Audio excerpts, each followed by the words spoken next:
Preface. When Levi Ives died at the age of 71 in 1913, he was a wealthy man. To his wife, Hannah, and his daughter, Ella, he left great property holdings, investments, and money. But it was to his unborn grandchild that he left his most prized possessions. As he stated in his will, "In the event that children are born to my daughter Ella, her firstborn shall have the letters and the button book, which have meant more to me than all the possessions I have acquired in this life.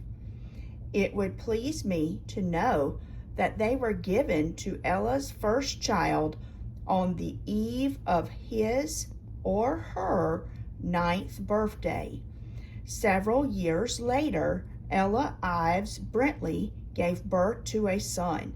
She named him Austin, and on the eve of his 9th birthday, gave him a packet of letters and a large book covered in a worn scarlet velvet."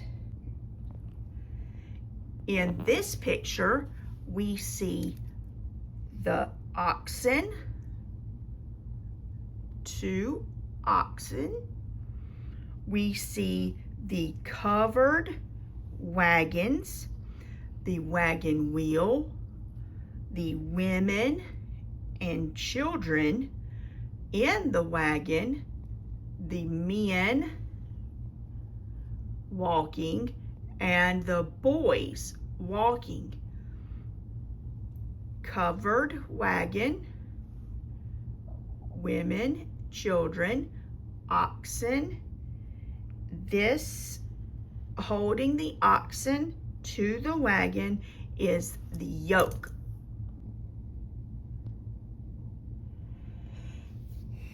April 3rd, 1851. Dear Levi, I am writing to you from the state of Ohio, and even though it is only a week's drive from home in Sudbury, I feel as if I am already a long way from Pennsylvania.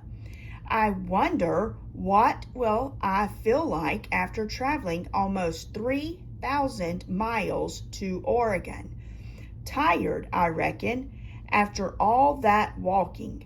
None of the men or older boys ride in the wagons, as that would be cowardly, seeing how the oxen have such heavy loads to pull. Many of the women and children walk also. Some of the younger boys do nothing but hunt for firewood and frogs, the frogs being for their own amusement. But since I am 12 years old, I work right alongside the men most of the time. My day starts at about 4:30 in the morning, when I have to cut out the oxen from the herd and drive them to the wagon for yoking and hitching. Then I help Mr. Morrison check over the running gear. We have breakfast and are ready to travel by 7 o'clock. We are on the road till noon. Then we unhitch the oxen and set the graze before taking our lunch. After an hour or so, we hitch up again and go for another 4 or 5 hours. I can tell you that walking 15 to 20 miles a day can tire the longest, strongest legs. I have much to write to you about, but the fire is getting low and I need to rest up for tomorrow's drive. Your brother, Austin. April 4th, 1851. Dear Levi, we have 24 wagons in our train, as 2 new parties joined us yesterday. Everyone is in good spirits, and there is much talk among the men about the gold mines at Sutter's Mill in California. Though most of the families in the party have Oregon fever and are looking to settle along the shores of the Columbia River. I surely hated leaving you behind in Pennsylvania, but you know I could not pass up the opportunity to go out to Oregon and see about Pa's claim. He staked everything he owned in this world on a new start for us.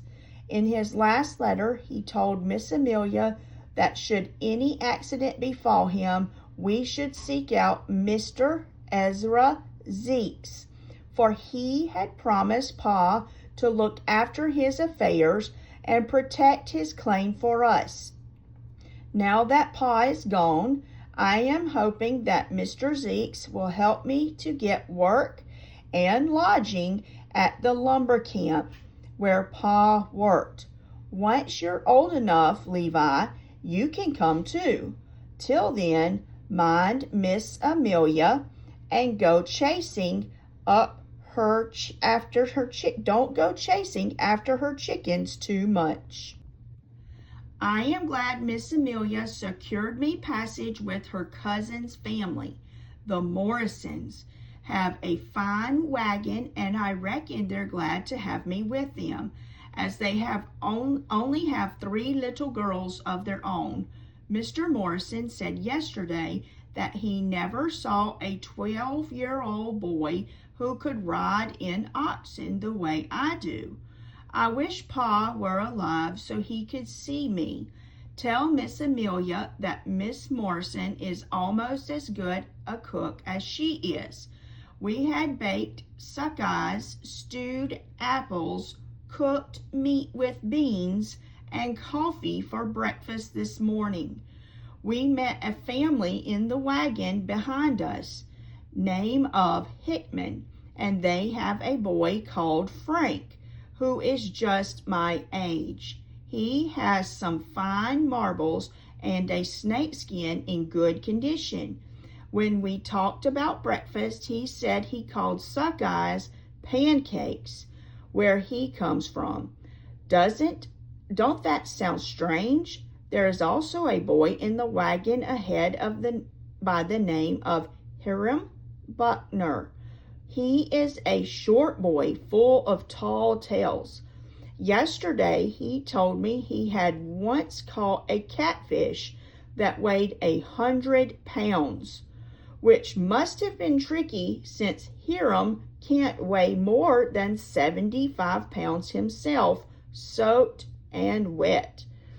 Frank, on the other hand, seems like a quiet sort of fellow, and it took a lot of prying to get him to talk at all. His father is a big, mean-spirited man who is always hollering and spitting juice. I'm glad Mr. Morrison is not that way. My job is to keep the cattle fed and watered to help with the driving. I also milk the cows, hunt and fish, and help with finding firewood. We hope to reach the Columbia River in 4 months' time. Although I don't expect to be able to send you letters very often, I'll write them anyway and mail them when I can. Each night before I turn in, I have to check on the cattle and horses. Sometimes when it's pitch black all around, with only the sounds of the night critters and the wind, I get to feeling lonesome, and I begin to wonder about so much. I wonder about the Indians and the buffalo and the river crossings. I worry about the river even more than the Indians, because in a short time we expect to cross Miller's Creek. I have not had the courage to tell Mr. Morrison that I never learned to swim, and it weighs on my mind something awful.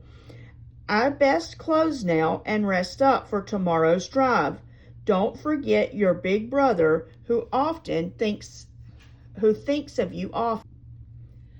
And when you get to reciting all those prayers, Miss Amelia, has your mumbling has you mumbling, you might want to mention Miller's Creek and a little something about it drying all up. Your brother Austin.